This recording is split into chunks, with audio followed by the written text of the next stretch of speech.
मतलब वो अलग ही लेवल का बंदा था.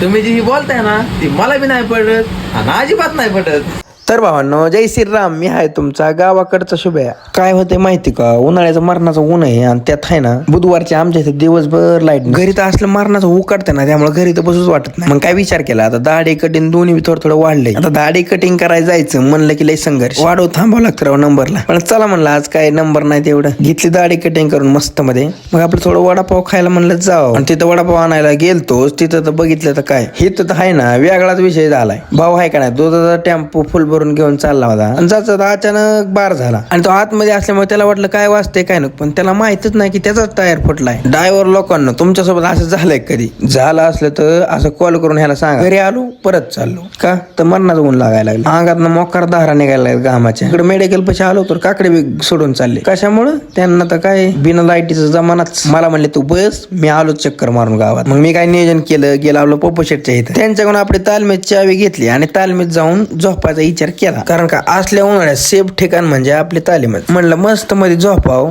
थोडी झोप नाही लागत तवर तर गप्पा मारणार दुसरी येऊन बसली बॉस शेजारी. काय सगळ्या झोपेचा उन्हाचा सगळा एस्कुटच झाला. संध्याकाळी होता कोणाचा तरी बर्थडे. मग काय बर्थडेचा केकचा व्हिडिओ काढला. का काढला, कंटेंट. केक लय गोड आहे. तेवढ्यात आपलेच मित्र सावडीचे युवा आणि बाबूचे जीवलक समाधानची जाधव माता आई काळेश्वरीचे दर्शन करायला गेलते आणि माघारी आलते नेमके आपल्या गावात गाठ. मनाचा साप पण लाजणारा व्यक्तिमत्व. श्री गुरु चरण सरोज रजनी जीवन मुकुर सुधारे वर्णावर बरा विमला सोजो दायको फल चारे.